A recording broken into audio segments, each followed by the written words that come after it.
this would be a fine spot instead. We'll go ahead and take someone's POV first. Clockwork on D.Va could be a fun one to watch. Enigma also on D.Va, so double D.Va and Reinhardt to get started again. Mesrawr picking Torb briefly here. For all the viewers, if you are Twitch streamers and you want more people to watch this event, hosts are appreciated. /host AskJoshy, and we'll get some more Overwatch people in here to watch these incredible games. These are two of the best teams in North America, if not the best two teams. So these games should be very action-packed. The first one was pretty much a brutal slaughter by Hubris. I don't want to sugarcoat it or anything, but Hubris did roll through pretty easily the first time they attacked. Now we've got NotEnigma as the first attackers for game number 2. We can see the defense posted up even further back than they actually were on the previous game. All right, we'll leave this camera here, and we'll go ahead and take Clockwork's vision from inside the base. So Clockwork on D.Va now going to be doing backline duty, it looks like. As he waits to exit, he's going to actually jump up here and get in the face of everybody. The first corner has already been rounded. Every second counts here, so they are playing for speed and efficiency. 3 people pushing the payload is the fastest it can move. Here we go. Clockwork making his move, eating any incoming fire with that defensive matrix. Enigma also up there as D.Va already, pushing Roadhog and company back. On defense, we do have Roadhog and Reinhardt for tanks, Mercy and Lucio for heals, and Coolmat and Talespin on Soldier and Pharah for defense. Let's go ahead and switch to the offensive Reinhardt, being played by Mesrawr, since he is going to help drive the action. He's the one actually pushing the payload here, with Lucio being played by Oplaid, and Mercy being played by Harblue. They're going to move forward under the underpass here, while the offense continues to just take shots from long range. Normally in the casual games, this underpass is a lot bigger of an obstacle than the pros are making it seem, which is pretty interesting to me. It can be very difficult to get through there. We're going to watch Oplaid now on Lucio, still sticking with the payload, trying to get that Soldier out of there. You can see that melee attack landing 50 damage there on Soldier. Defense does get rezzed by Mercy. Lucio has a beat available. He drops it, and it looks like at least Mercy caught it. D.Va also caught it there at the front, but defense has regained control. We're going to pop out and watch that third-person view again. My camera did just get hijacked over to Roadhog on defense, which is kind of interesting. So let's watch. Now Seagull's still returning to the fight. Let's go ahead and take Clockwork. Sorry guys, trying to find a great view here with 12 players to choose from can be difficult. So here we go. We do have the D.Va ult available for Clockwork as he takes some shots at the final defender there. They're going to slide into this first checkpoint and get 3 minutes added to their time. 6:06. So this is actually the slowest attack that we've seen of the 3 rounds on Dorado so far. So it looks like both sides are adapting. Defense, Hubris actually learning a little bit from their opponents perhaps, and stalling for an extra 30-40 seconds in that first leg. So Clockwork does have D.Va ult available. He's probably going to allow his health to run pretty low before he decides to drop it. Actually, he could drop it here in the midst of everybody, but he still has flight available, so he's not going to waste it just yet.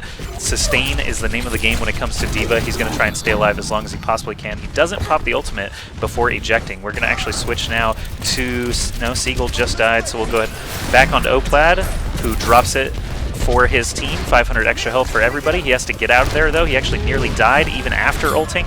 And Reinhardt does fall here at the front of the payload. Still being pushed, though, not contested. Lucio, back up to full health, is going to be able to repel those 2 defensive players for just a moment before Roadhog does ult and tries to take him out. Switching between heals and speed constantly, Oplaid trying to get his team back into the action. He does take out that Soldier being played by Coolmat69. Good play there by Lucio. He's still at the front line here. He's also just another heavy sustained character. Players are favoring survivability in the beta these days because there are so many instant kill ultimates and things that can just outright flop you. There are a lot of combos that can just straight up kill you as well. We're going to go ahead and take Seagull's vision now as he's back in the front lines, trying to keep them at bay to allow his team to push into this final checkpoint. This is the last checkpoint before the end of the map.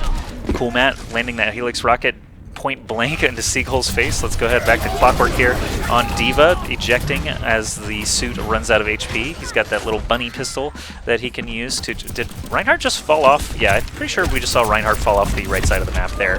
I'm not sure exactly what caused that, but it definitely happened. We're back on Lucio now. Looks like offense did get wiped. This is actually an opportunity for me to move the camera back ahead to where the action is. We'll actually follow the supports here, boosting each other back into the action. They have not actually reached the final checkpoint yet. They do actually have to get onto that point. So we'll go ahead and take this view here for a moment. Let's switch over to Enigma, the secondary D.Va here for NotEnigma, and see what he's able to accomplish. 2 D.Vas still this far into the map is very interesting to me. I'm surprised they have not chosen another character, but their harassment actually is pretty on point. They're going to continue moving forward here, and the payload is being pushed, but it's contested by Roadhog, and Roadhog with 600 HP with the Lucio on him is going to be too much for D.Va to handle for sure. Seagull back on the Assault character here. He is the only Assault character on their team. No, Clockwork has now switched away from D.Va. So let's go ahead and get some soldier action in here.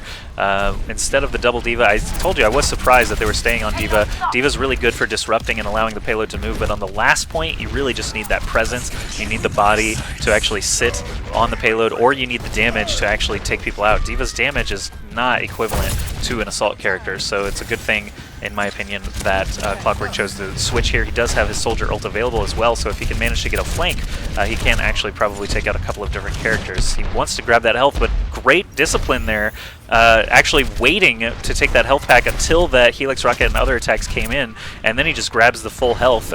Great move there, actually, instead of just running straight for it to get that full heal. Alright, so he does pop the Soldier ultimate. You can see that very quick reload, the auto-aim assist feature helping Soldier thin out their numbers a little bit. Roz did go down, Chump went down as well on Reinhardt, so they are going to be able to move forward into the final checkpoint here. There is a contested player here, Reinhardt, actually stopping them from pushing onto the point. Now, that actually gave Roadhog and company enough time to actually return to the payload. So, well done by Hubris on defense, making the most of this position. They, probably would have gotten that checkpoint very quickly without that Reinhardt charging in. So, again, just protecting the clock. There's 4 minutes left in the game now as we move into the final checkpoint. Switching again to Seagull. He does have his ult available, and he is being damage amped by Harblue, so we can see what he's able to accomplish, shooting into the spawn, of course, as you do, and with that damage amp, he manages to take out the enemy Pharah. It looks like Lucio also got very low and had to run away. Soldier taking the flank option instead, only to find the attacking Soldier instead, Clockwork. These comps are very, very similar, actually, on attack and defend. Popping that barrage, not actually catching anything with it, unfortunately.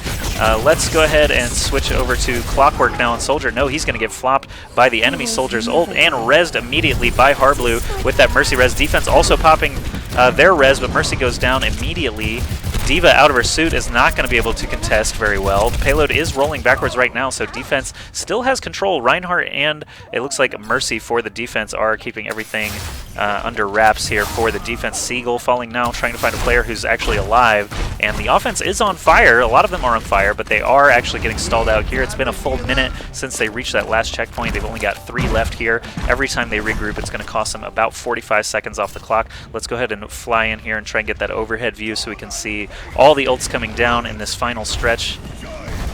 This is a pretty good vantage here. You can see Mesrawr being backed by Oplaid, and now Seagull coming in as well. Enigma shooting down from above. Chump is the biggest obstacle, and he does actually fall. Roz with 600 health is going to take a while to whittle down as well. But the rest of the characters for defense are fairly squishy. We've got a pin in from Mesrawr onto Talespin. Talespin playing D.Va now rather than that defensive Pharah. Break it down. Goes down for the defensive side, so it looks like only 1 or 2 players actually caught any use out of that. We're going to watch Oplaid now on Lucio. He's going to be sticking with that payload to the very end here, and he does have his ult available, so they're going to be watching the spawn now. Only 2 minutes left in this game as they near the final objective here to finish the map. Oplaid goes down. Let's go ahead and take Seagull's vision once again on that Pharah. He has barrage available. Picking away the softer targets, trying to just whittle down that front line, get them a bit softer for characters like D.Va and Reinhardt to get in and actually finish them off. They are going to need to regroup. Once again, it's going to cost them time. A minute and a half left in the map. If they're unable to complete the objective, then all Hubris would have to do is complete the objective, complete the map in any amount of time, and they would be the winners. We'll see how they're going to be able to accomplish it. NotEnigma pushing forward, but they have reached a bit of a stall out. Pharah, I'm not sure what angle he's going to be trying to achieve here. Might be trying to fly around on the left as his team flanks from the right. Here we go. Opportunity knocks. Will he get this barrage in the doorway? Last time he whiffed, but here it is. 3 targets. 2 of them do go down. Lucio manages to skate around the corner, but Pharah and company are going to be able to move forward. Lucio dropping the beat here back on the payload. Perfect timing as that barrage took out 3 defensive players. Reinhardt and D.Va do get flopped, and now the payload is pushing unabated with 4 people on it. Soldier finally shows up from the defense. Mercy Res comes out and brings back even more of them. Let's take that overhead view one more time as the payload is reaching the very end of the map. Reinhardt ult goes down. We've got 2 down on defense, 4 down on offense, so they are actually going to stall them again, and with only 30 seconds left on the clock, I actually don't think NotEnigma is going to be able to attack at all. They're not going to complete this map, and they've got 20 seconds to prove me wrong, but with the way that Hubris is playing right now, I don't think that's going to be happening. We've got 3 D.Vas on the field total, 2 on defense, 1 on offense, swapping away from Pharah onto D.Va in these close quarters is what Talespin chose to do, and it seems to have worked out beautifully against Soldier and Pharah as the primary offensive weapons for the attackers. We are in overtime now, so this is their last opportunity. Offensive Reinhardt ult comes in, does catch a few players. We've got double D.Va ults from the attackers, or sorry, from the defenders to keep that payload clear. Oplaid breaks it down though, and offense actually has more players standing. Mercy reses to bring defense back into the fight. Seagull barrages. Looks like he does finish off the D.Va suit of Roz, but who else is here to contend? We have Lucio on the defense falling as well. 4 players down on defense. Offense could push this. They just need to get rid of these last contesting players. They're rushing back from the spawn now to try and keep them from actually completing this. They had 20 seconds to prove me wrong, and they just did it. Holy moly. So they set a time actually on offense. Really incredible stuff there with that final push. I'm surprised that they were able to pull it together, but double D.Va ults can certainly help, as well as that Mesrawr Reinhardt ult to kick things off. Really good overtime play there from NotEnigma.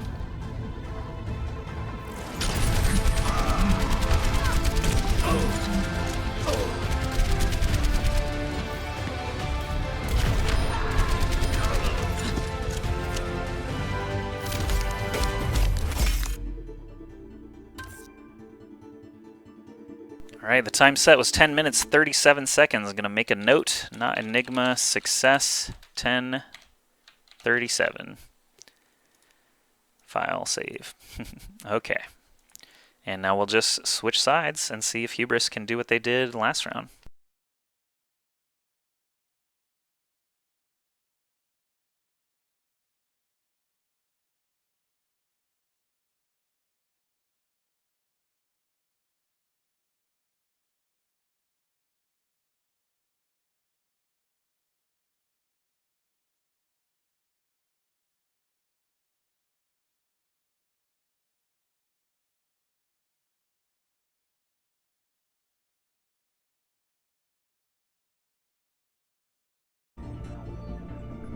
Okay, back into Dorado for the 4th round in a row.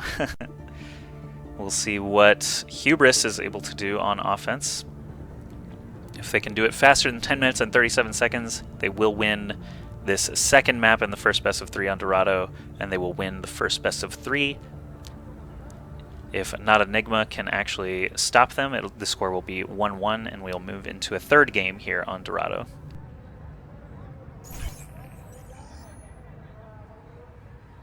Alright, let's take a look at the compositions from each side. Attacking for Hubris, we've got 2 tanks, D.Va and Reinhardt. The 2 supports, Lucio and Mercy, that we typically see.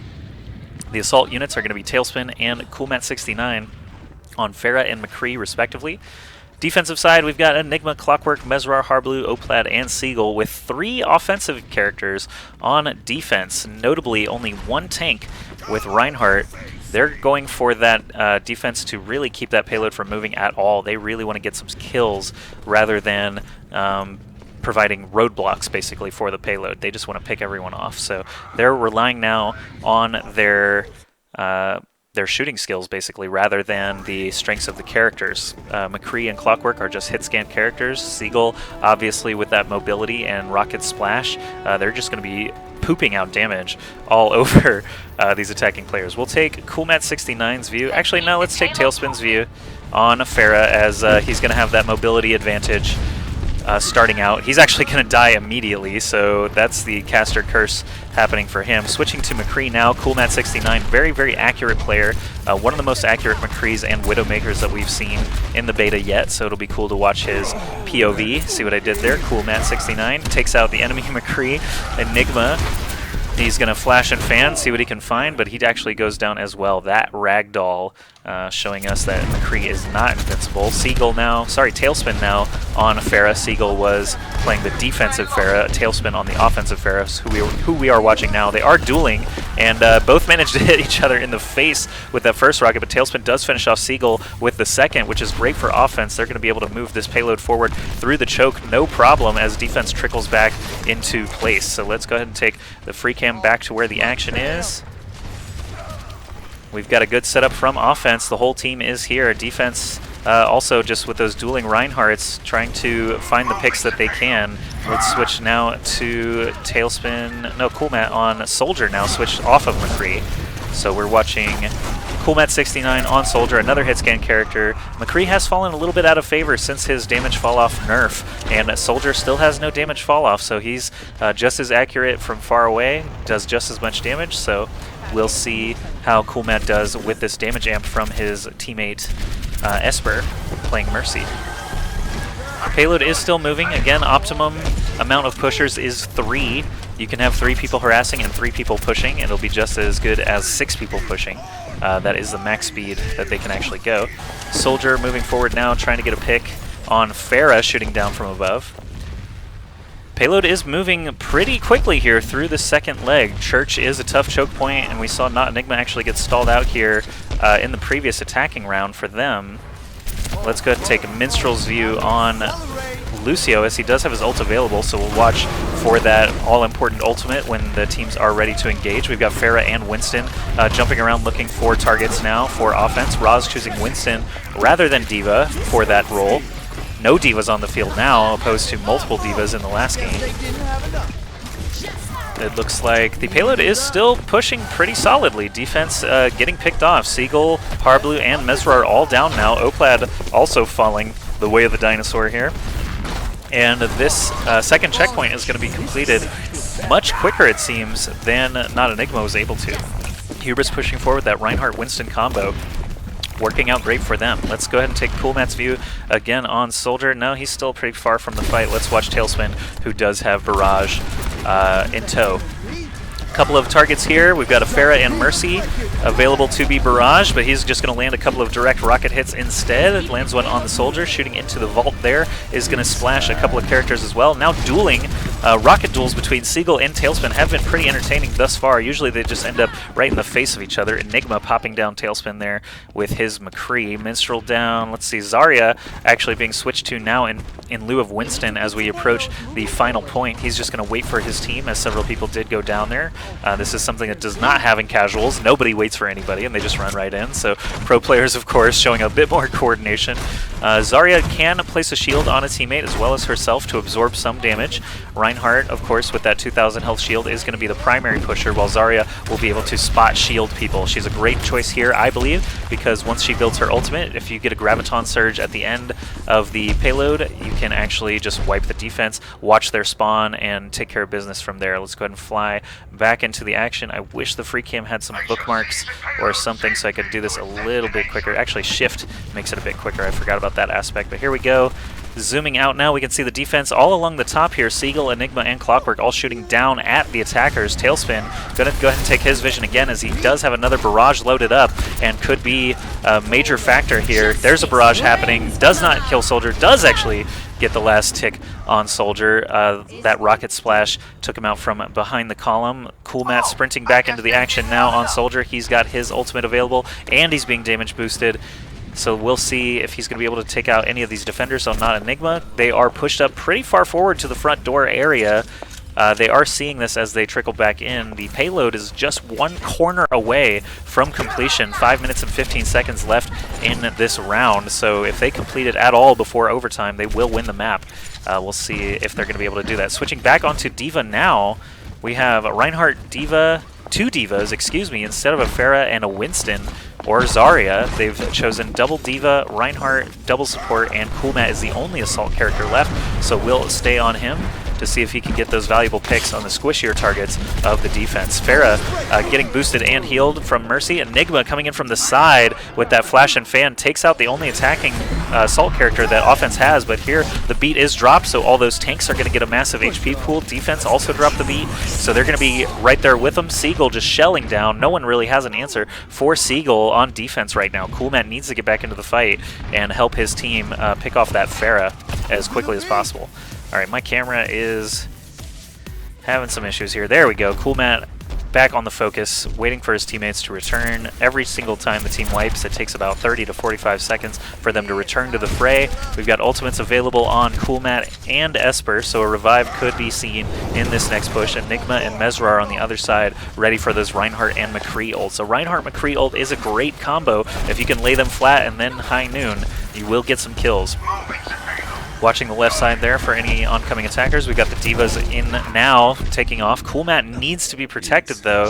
Without Coolmat, they just might not have the DPS necessary. They are going to clear the payload with a D.Va ult. We've got the attacking Lucio Minstrel point of view now. A little scared to go up to the payload without his whole team there. Switching to speed to allow his players to get to him faster, but he's going to get picked off with the combo of Seagull and Clockwork shooting down at him. Let's go ahead and take Chump's POV. He's Reinhardt. He's going to be, using shift to get into the action quicker. He's going to be using his ultimate soon. He's at 88% already to use that big CC hammer down and get all the defense flattened on their backs so that everyone can just kill them easily. Have we had any switches on offense? Not from the last wipe. It looks like we're still Soldier, 2 D.Vas, and a Reinhardt as with that 2 support combo. Reinhardt flinging out his Flame Strike. Shockwave, so to speak. We've got Q available now, pushing the payload back to that next corner. He's got a prime position here for Reinhardt. Oh, will he spin around and launch it? Yes, he does. He does manage to hit a couple of characters, but not the one that mattered. Seagull on defense, able to just shoot Reinhardt there. We got 2 dead on offense and 2 dead, only 1 dead on defense, excuse me. And so it's going to be kind of a rough go again for Minstrel and company to push this payload. Both D.Vas back in the action now. They actually are pushing contested here and there, but they're pushing pretty quickly here with 3. Seagull trying to drift in and out of contesting this payload so that it stops it, but right now defense does regain control as Reinhardt falls, along with both D.Vas and Lucio. So overhead view, once again, this is the final corner that they have to reach. This is just the final stretch overall. I'm actually a bit surprised that offense hasn't chosen to try and switch over to a Winston. Double D.Va, it did work out for NotEnigma. They were able to complete the map with only 2 minutes left now. Talespin and Hubris need to get something working here quickly. So let's switch to Clockwork again on Soldier. He's going to be their primary damage dealer. Once he falls, they've been focusing him pretty quickly. The offense seems to kind of stall out. D.Va doesn't really have the damage necessary. They need to do a good job protecting him. Reinhardt ults from behind, and suddenly Coolmat once again is out of the fight. They know what they need to do, and they are doing it very well. Chump on offense does knock down a few defensive players. Oplaid manages to peg him in the back and get him down. Talespin, without his D.Va suit, is going to be very naked here, essentially. It does get his suit back, so he's able to continue pushing.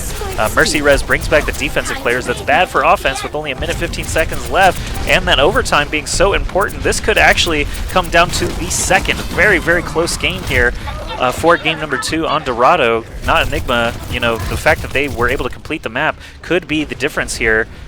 Entirely. If Hubris can't even finish, it's going to be pretty bad for them. We will move into a game 3 on Dorado in that event. Roz shooting now with his bunny gun. He's looking for his D.Va suit. Reinhardt knocks down Reinhardt and Roz.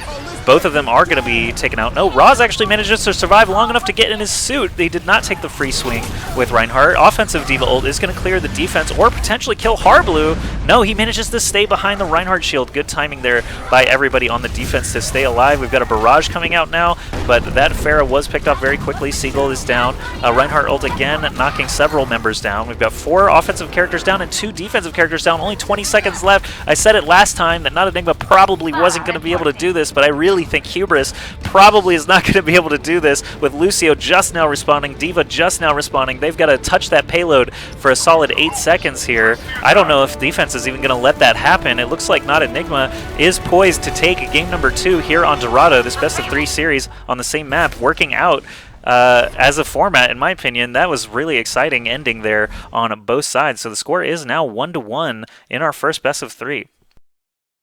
Play of the game.